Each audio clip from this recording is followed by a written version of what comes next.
April 10th, 1940. North American Aviation Headquarters, Inglewood, California. The air in the executive office is stale, thick with cigar smoke and the low, distant rumble of the factory floor. On that floor, men are riveting the wings of T-6 Texan trainers. Good, solid planes for teaching young pilots. But the men in this room are talking about the real war.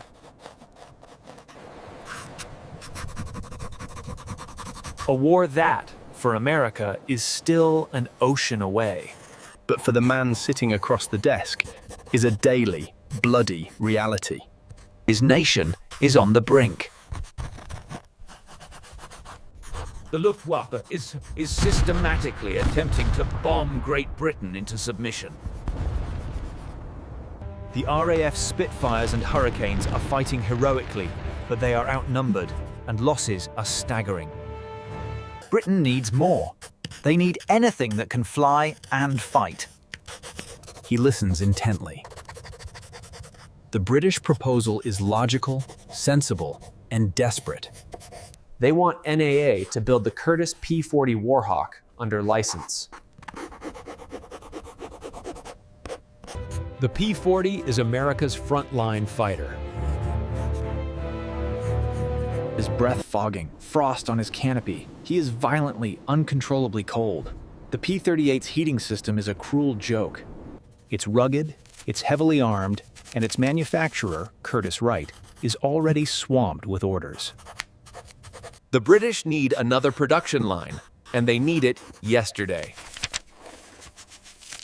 They both know the P-40.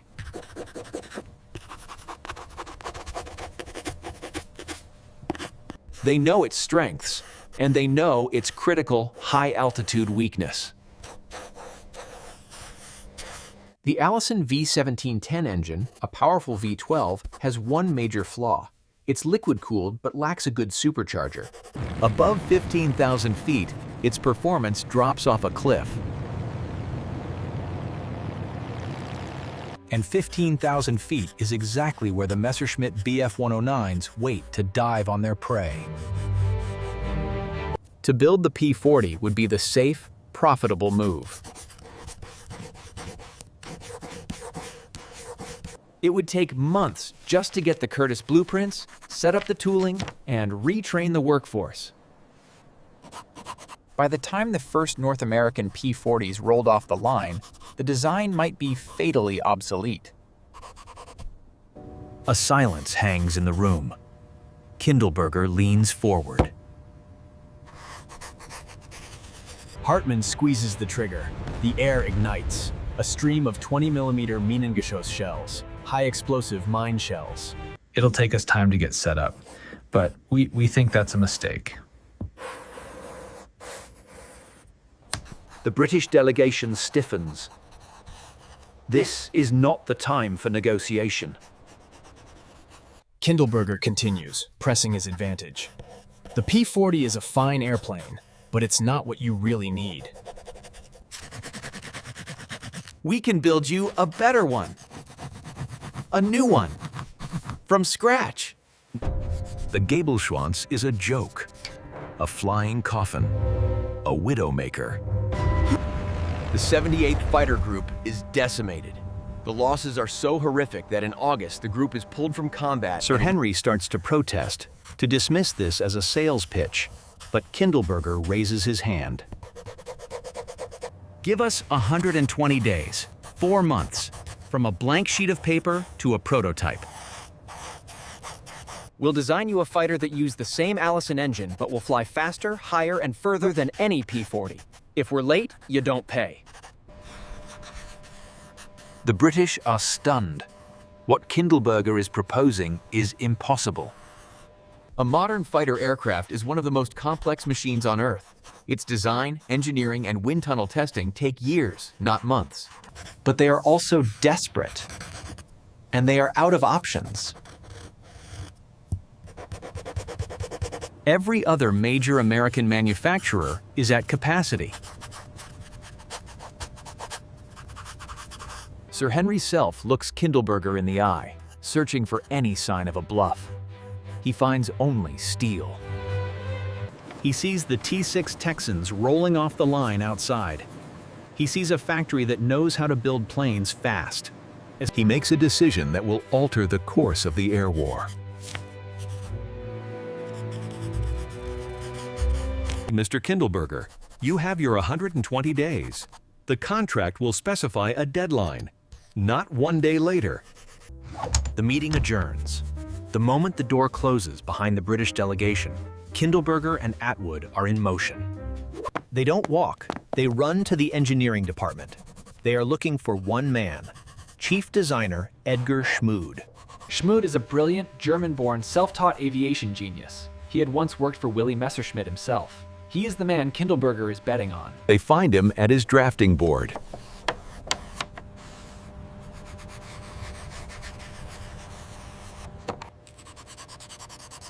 Edgar, we just promised the British a brand new fighter.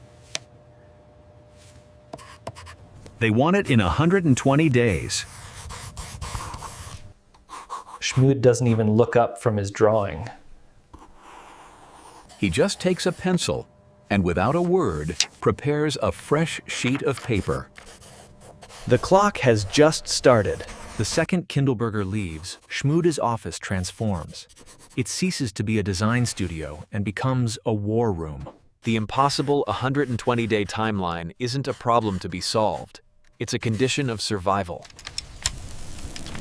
Schmood, Kindleberger, and Atwood gather their best. A small, hand-picked team of brilliant, obsessive engineers. Men like Raymond Rice and Larry Waite. The doors are locked, security guards are posted, and a separate, walled-off section of the Inglewood plant is requisitioned. This is the Skunk Works, before the term ever existed.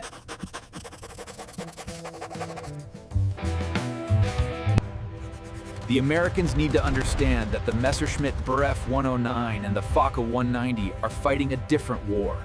He knows what they are up against. He knows the Messerschmitt. He knows the Spitfire. To beat them, he cannot simply iterate. He must innovate. The first and biggest problem is the engine. The 1150 horsepower Allison V1710 is all they have. It breathes perfectly at sea level, but at 15,000 feet, it gasps for air. Hartman kicks his own plane into a violent split S, diving away. This is his ultimate escape. Gentlemen, if the engine cannot give us altitude, then the airframe must give us speed. We will make this the cleanest airplane ever built. We will find and kill every last ounce of drag. Drag, the invisible enemy of every aircraft. It's the friction of the air itself, a hand that reaches out and holds a plane back. For the next several days, the team does nothing but attack it. They start with the wings. A conventional wing of the day is thickest near the front, at its leading edge. It punches a hole in the air, but behind it, the air trips over the curve, becoming turbulent and dirty, creating a wake that sucks the plane backward. But Schmood and his team are looking at something new. Top secret data just released from the National Advisory Committee for Aeronautics, NACA. It's a series of new airfoils. One, in particular, is radical. It's a laminar flow wing. On paper, it looks wrong. It's too thin. And its thickest point isn't at the front, it's set back, almost halfway down the wing. The design is a calculated gamble. Instead of punching the air, it is designed to slice it, to let the air flow smoothly, or laminarly. The numbers they are calculating on their slide rules are staggering. If they can build it, if it works as promised, it will have dramatic— But Edgar, where does the landing gear go? Where do the guns go? It's too thin. It's a manufacturing nightmare. The skin itself has to be impossibly smooth, no ripples, no imperfect rivets, or the laminar effect is lost. We will make it fit, Schmood replies flatly. They work for 48 hours straight, redesigning the landing gear to pivot and— Now, the second biggest source of drag, the radiator. The P-40 has its radiator on the chin, like a giant, drag-inducing scoop. The Spitfire has its under the wings, still messy. Every liquid-cooled engine needs a big, ugly radiator, and every radiator is a brick wall to the wind. Schmood refuses to accept this. He and his team begin sketching a radical new idea. They will bury the entire cooling system, the radiator, the oil cooler, deep inside the fuselage, far behind the pilot. They will feed it air from a single, clean, ventral scoop on the belly. But this is where the genius strikes. It's not just a scoop, it's a system. Using principles first outlined by a British engineer named F.W. Meredith, they designed the ducting with meticulous care. Air is taken in, slowed down to increase its pressure, and forced through the radiator. But on the other side, the hot, expanded air isn't just dumped. It's channeled into a nozzle at the tail end of the scoop.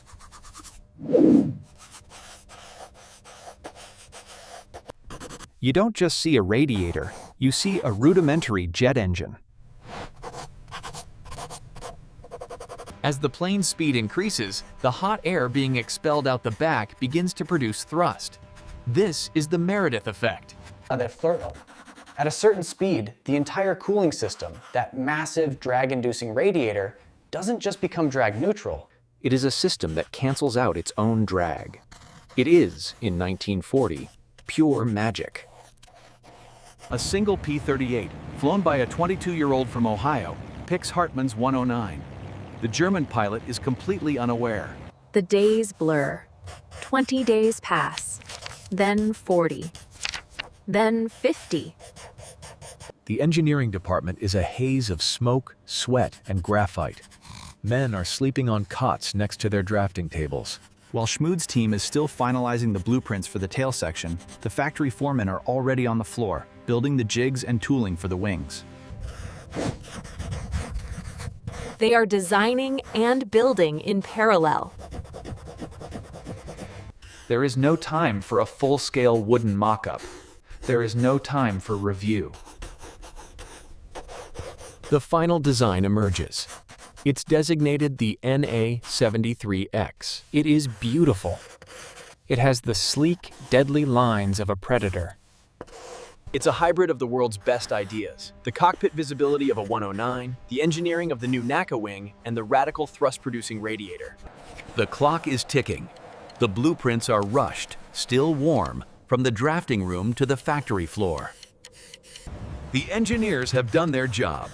Now, the metalworkers, the riveters, and the mechanics must do theirs. The Inglewood factory floor becomes a blur of motion. The NA-73X isn't being built. It's being willed into existence. The blueprints, some still smelling of ammonia from the duplicator, are passed from foremen to metalworkers. They aren't building one plane. They are building the tooling for mass production at the same time they are hand-building the first prototype. It's a gamble that could bankrupt the company.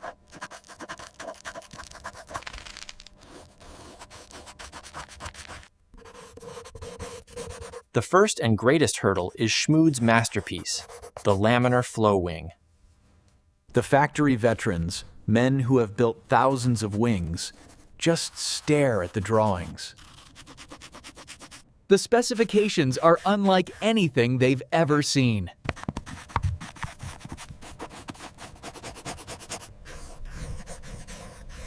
The aluminum skin cannot have the slightest wave or ripple. Every rivet, and there are thousands, must be flush, perfectly countersunk so its head sits level with the skin. But for the first 20% of the wing's chord, flush isn't good enough. It has to be smoother. A team is assembled. Their job is not just to rivet, but to follow the riveters with body putty. They meticulously fill every seam, every microscopic dimple, every faint tool mark. It's the precision work of a cabinet maker applied to a war machine, all done against a stopwatch. A single mistake, a single ripple, and the Meredith effect is just a theory. The laminar flow is just a drawing. While the wing team sweats over their sanding blocks, another crew tackles the fuselage. Here, the challenge is Schmood's radiator. They are building a complex, veined tunnel inside the aircraft. It has to be light, yet strong enough to withstand the vibration of a 1,150 horsepower engine. A single leak in the glycol system would be catastrophic, scalding the pilot or crippling the engine. The clock is a tyrant. Day 70. Day 85. There is no time to design every part from scratch. Dutch Kindleberger is a whirlwind on the factory floor, a cigar clamped in his jaw. We don't have time to design a new tailwheel. Go to the T6 line, take one from a Texan. He's ruthless. The team can't wait for a custom-built landing gear assembly to be designed and tested. It's heavy, it's not ideal, but it's available. They modify the new wing spar to accept it.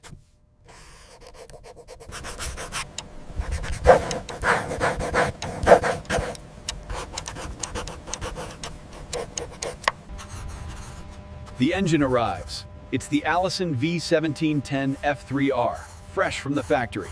It's a monster. It's carefully lowered onto the engine mounts, and the team begins the painstaking 24-hour-a-day job of connecting. Day 95. The fuselage and the wing section are brought together in the main hangar. The mating. It's the moment of truth. The moment the engineers find out if their slide rule calculations and last-minute changes line up. The giant overhead crane lowers the fuselage, and it fits perfectly. Day 100. The plane is now recognizable. It's a raw, unpainted metal skeleton, but it looks fast. It looks dangerous. The canopy is fitted. The propeller is mounted. The British Commission is sending telegrams. They are getting nervous. They remind Kindleberger of the 120-day contract. He sends a one-line reply. She'll be ready. Day 101.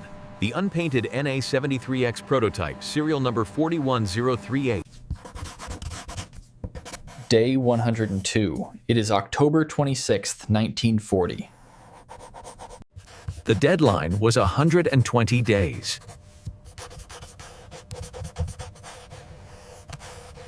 North American Aviation has delivered a finished, flyable, revolutionary aircraft. In 102 days. They have met the impossible promise.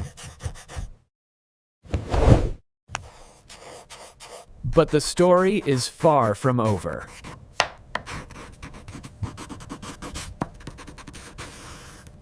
Schmood's miracle has been built. Now, will it fly, or will it tear itself apart? October 26, 1940. Mines Field, Inglewood, California.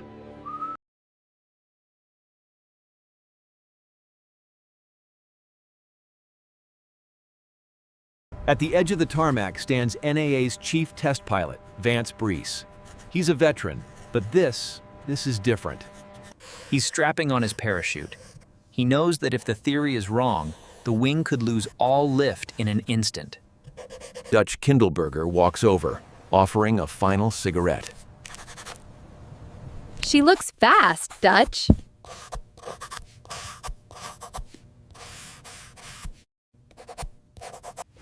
She is fast, Vance. Just bring her back in one piece. Breeze nods, drops the cigarette, and climbs into the cockpit. It's tight, but the all-around visibility from the birdcage canopy is excellent. He runs his hands over the controls. He runs through the pre-flight checklist: magnetos, fuel mixture, prop pitch, clear prop.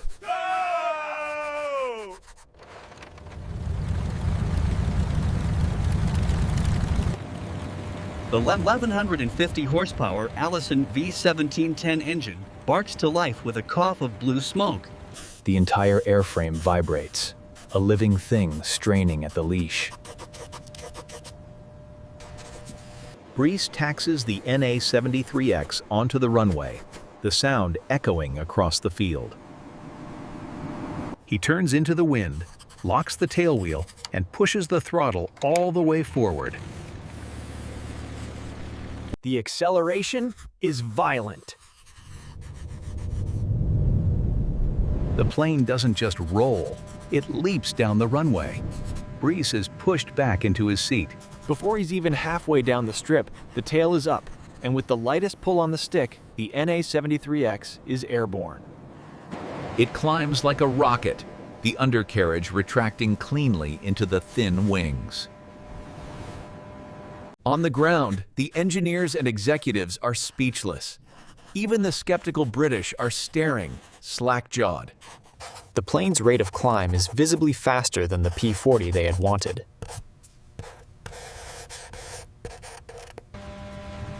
In the cockpit, Brees is ecstatic. The controls are light, perfectly harmonized. The plane is stable, yet agile. He banks, and the plane turns as if it's on rails.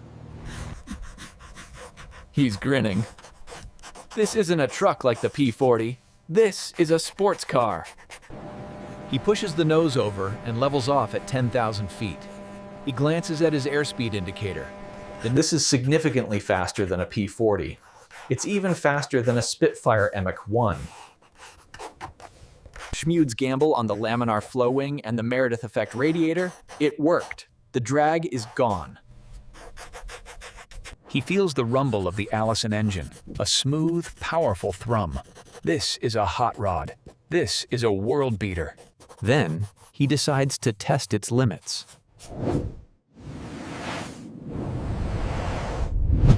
He pulls back on the stick and begins to climb.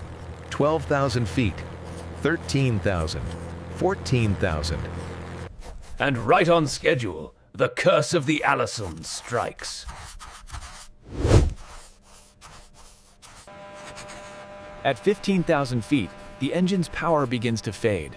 The plane is still climbing, but the rocket feeling is gone. It's struggling, gasping. By 18,000 feet, Brees knows all he needs to know. He knows the plane down, the speed instantly returning, and brings the NA-73X in for a perfect three-point landing. He taxis back to the hangar, the Allison ticking as it cools. He cuts the engine, and a sudden silence falls. Well, Kindleberger demands. Brees pulls off his leather helmet, wiping the sweat from his brow. Edgar, you've just designed a thoroughbred. Down low, my God. There is nothing in the sky that can touch this airplane. He pauses, then looks at the British Commission. But above 15,000 feet, it's a liability. The celebration is muted. North American Aviation has built the fastest low-level fighter in the world in 102 days. It's an engineering miracle. But the war in Europe is being fought at 20,000 feet. The British are impressed enough to place an order. They need anything. They designate the plane the Mustang Mk1 and rush it into service not as a fighter, but as a low-level tactical. The world's greatest fighter airframe has been built. But for now, it's a racehorse pulling a plow. Spring 1942. An RAF airfield in southern England. A Royal Air Force squadron leader, call sign Digger, taxis his Mustang Mk1 to the dispersal point. He's just returned from a rhubarb mission over France.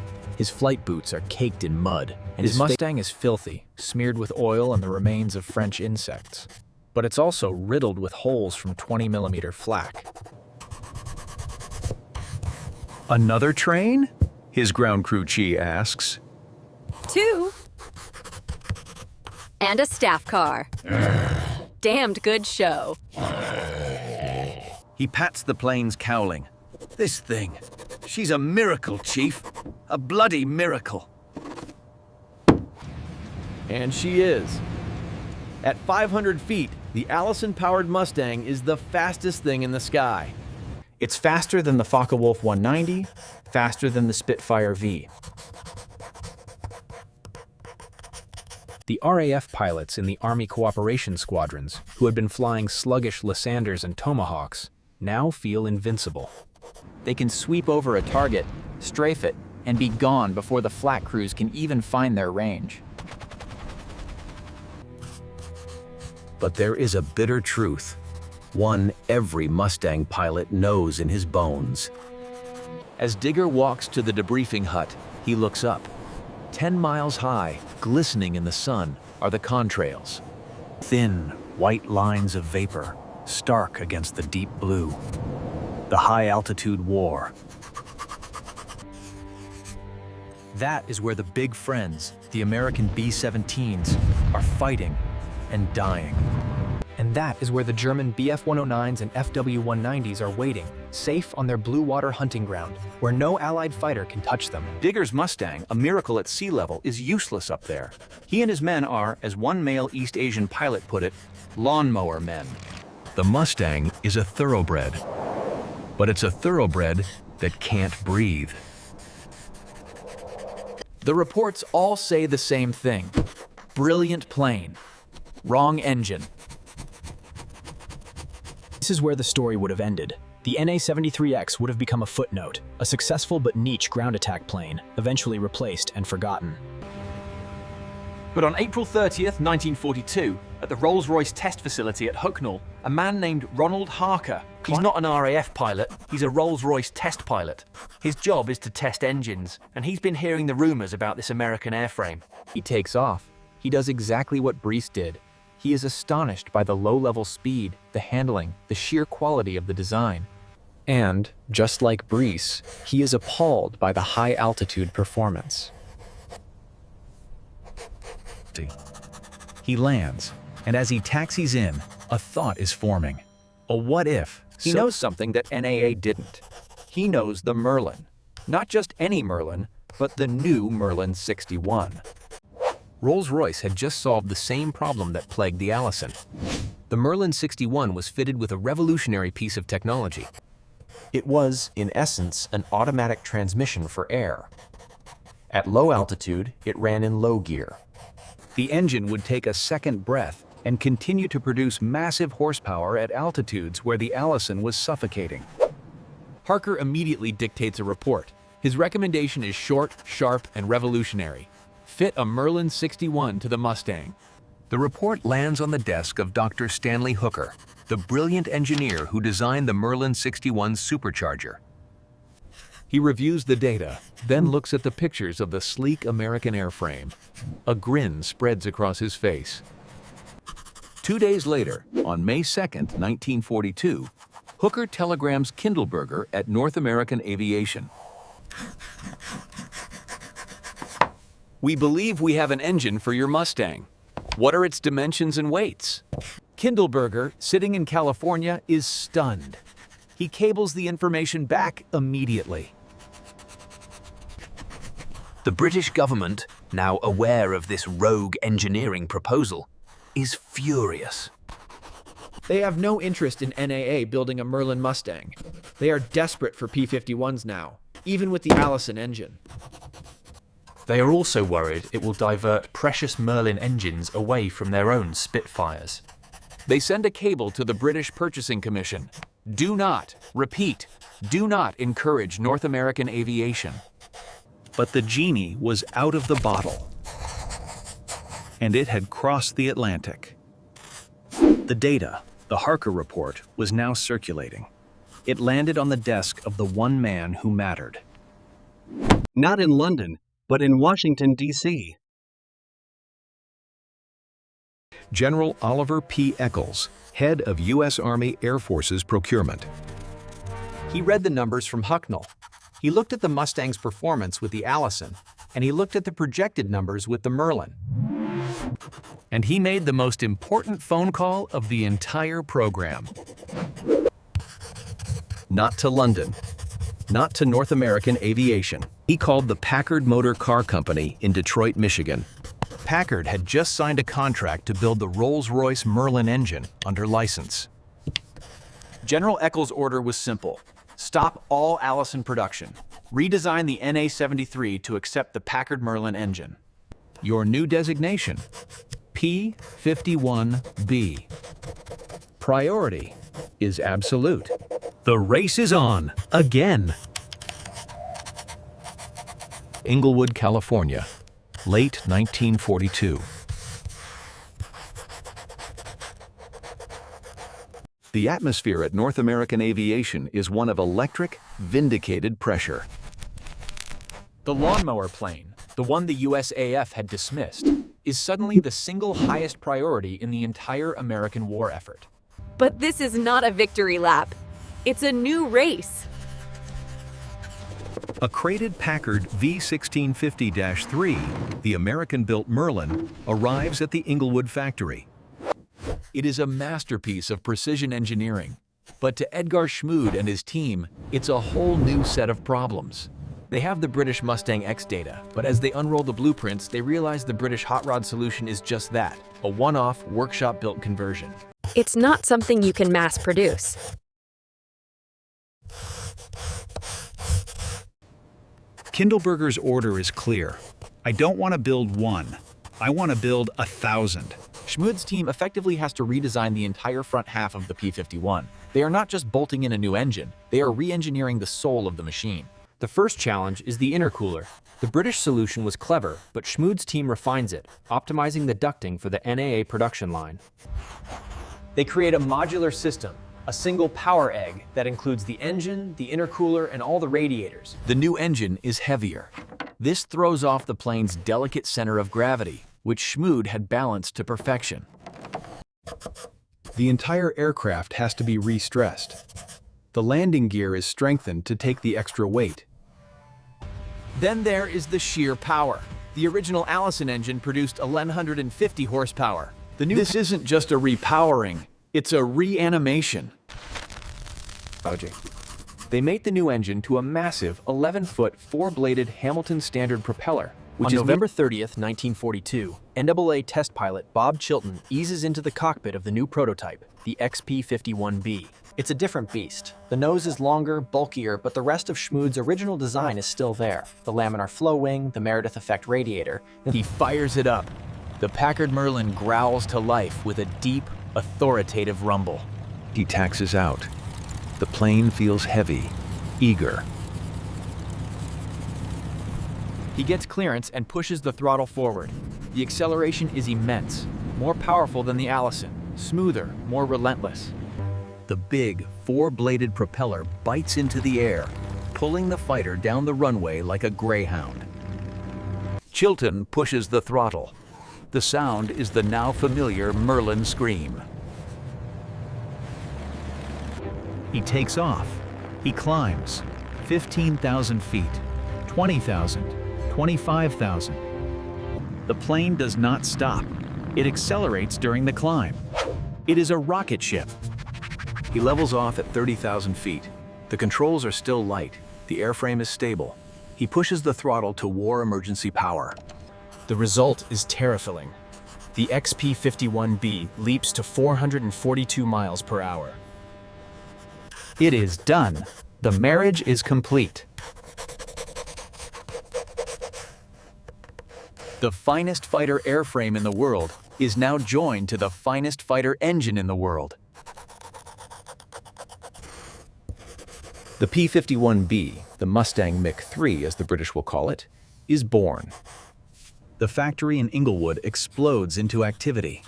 The P-40 license is forgotten. The trainers are secondary. Every rivet, every worker, every spare foot of factory space is dedicated to the P-51B. By the summer of 1943, the first P-51Bs are being crated and shipped to England. They are assigned to the new Green American Fighter Groups of the 8th Air Force. Men like Don Blakesley of the 4th Fighter Group. The verdict is instant and unanimous. This is the one. It's fast, it's deadly, and with new drop tanks, it has an unheard of combat radius of over 800 miles. It can go all the way to Berlin. But as the first pilots take it into combat against the veteran Luftwaffe, they discover one final, fatal flaw. The original NA-73X was designed as a low-level attack plane. Its birdcage canopy, while off, but in a high-altitude dogfight with 400-mile-per-hour closing speeds, the tiny frames obstruct too much of the pilot's view. Pilots are being jumped from behind, or simply losing sight of their targets in the chaos of a turning fight. North American Aviation receives the reports. The solution arrives not from their own engineers, but from the British. It's a brand new, bubble-shaped canopy, designed by a Canadian engineer named Malcolm. February 20th, 1944. 28,000 feet over Leipzig, Germany. Lieutenant Red Carter, flying a brand new P-51B, is on his first Big Friend escort mission. His squadron is weaving, a slow S-turning pattern above the B-17s. His job is to sweep the sky, to keep his head on a swivel. He checks his mirrors, clear. He checks his wingman, clear. He checks his 6 o'clock, nothing. Just the high aluminum spine of his own aircraft. He twists in his seat, straining against the canopy frame, trying to clear the blind spot. It's useless. He straightens out. He feels a sudden, violent thump that shudders the entire airframe. Wham! Wham! Cannon shells. His instrument panel explodes. A 20mm shell from an FW-190, a plane he never even saw, has punched through his engine. The Merlin, a moment ago a screaming thoroughbred, is now a smoking, seized block of metal. The propeller windmills to a stop. Silence. Then the shriek of the wind. He's been bounced from the one place he couldn't look. He kicks the rudder, jettisons the canopy, and bails out, a white speck of silk against the vast, hostile blue. He will spend the rest of the war in a stalag.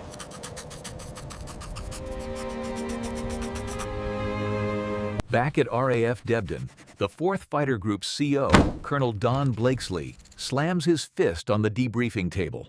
The AARs are piling up. They all tell the same story. Ambushed from the high 6. No visual. Blakesley, an American ace who had flown the Spitfire with its superb visibility, is losing pilots. He sends a blistering, borderline insubordinate cable. We have the best airplane in the world and we're getting shot down because we can't see out of it. We need a fix and we need it yesterday. The message gets to Inglewood. Dutch Kindleberger reads the reports, his face grim.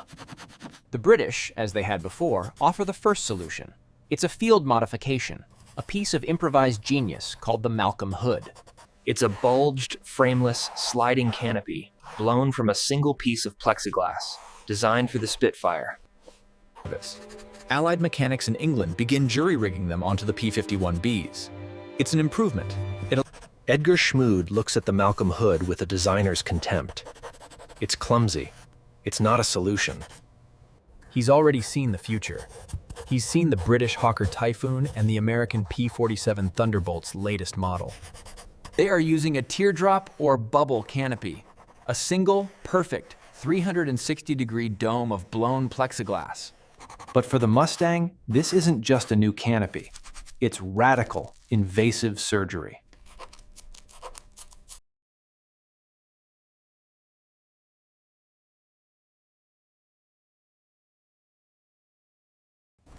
This is an engineer's nightmare.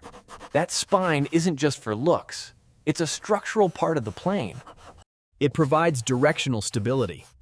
Removing it would be like cutting the fin off an arrow. The plane would become unstable, fishtailing through the air, impossible to aim. We cut it down. And we fix the stability. The engineers are frantic. While the P-51B and C models are rolling off the line, a shadow team is in a race against time. They rebuild the entire rear fuselage, strengthening the remaining structure and adding a tiny, stabilizing dorsal fin to the base of the tail.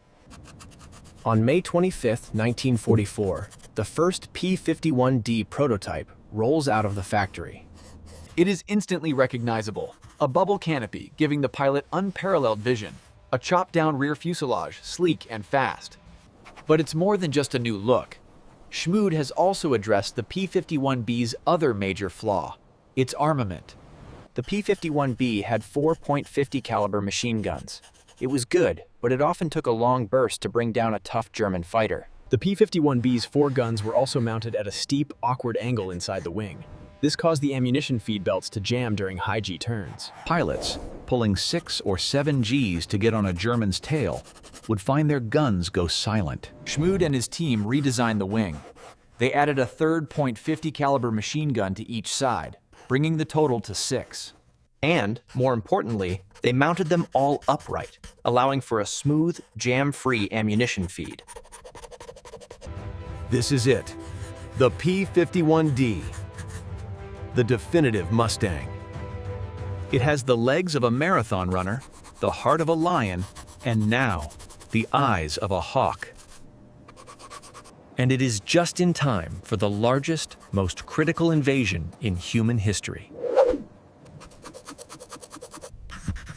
June 6, 1944. 15,000 feet above the Normandy coast.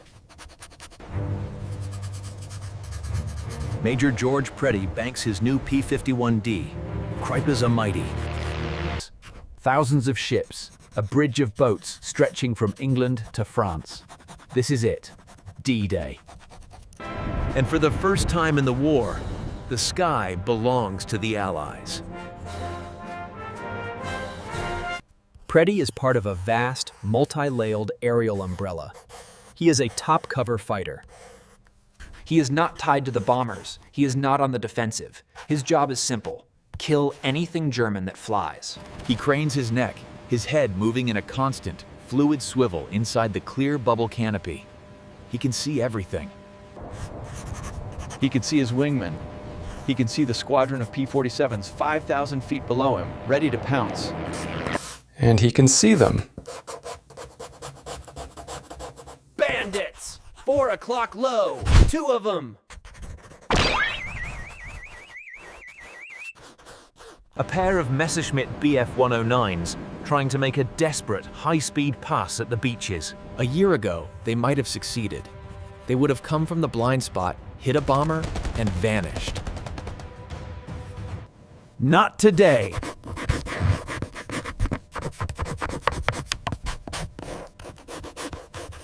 Preddy rolls, dropping his nose. The P-51D, the thoroughbred, responds instantly, smoothly, powerfully. The Merlin screams as he pushes it to war emergency. The range to the Messerschmitts closes. The first Messerschmitt brakes hard right. Preddy follows, a perfect, seamless turn. The bubble canopy keeps him locked on. He leads it, puts the dot of his gun sight a hair's breadth in front of the 109's nose, and presses the trigger. The 6.50 caliber machine guns roar to life, a combined weight of fire that is truly devastating. The second 109, stunned, tries to disengage, pulling up and away, desperate to climb. Preddy follows, the P-51D's Merlin 61 eating altitude like candy. This is its hunting ground now. The 109 pilot, desperate, looks over his shoulder. The sight of the P-51D climbing easily on his tail is a nightmare. He leads it again. The 6 guns bark, tearing the Messerschmitt's tail apart. It spins down, a dying leaf. 2 more kills! In minutes! The entire engagement lasts less than 30 seconds. This scene is repeated all over France. The Luftwaffe is, for the first time, utterly and hopelessly outclassed. They are not just outnumbered, they are outflown. The war enters its final, brutal phase. The 8th Air Force commanders, led by General Jimmy Doolittle, unleash their new weapon. The little friends are let off the leash. The P-51D, with its massive fuel tanks, is no longer just an escort. It is a Jäger, a hunter.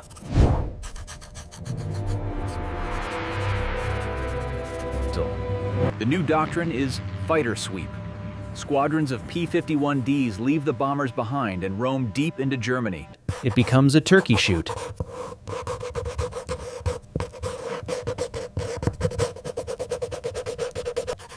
Men like Chuck Yeager, Bud Anderson, and Don Gentile begin racking up scores that are hard to comprehend. They dive on German airfields, strafing the 109s and 190s as they try to land, helpless with their flaps down and fuel low. The German Experten, aces with hundreds of kills, are now forced to fly against impossible odds. The Luftwaffe is no longer an army, it's a hunted species. It all comes back to that impossible promise made in a smoke-filled room in California 4 long years ago. The 102-day gamble, the British hot rodders at Hucknall, the American engineers who married the perfect engine to the perfect airframe. The P-51 Mustang, born from a desperate British request for a P-40, had become the silver angel of death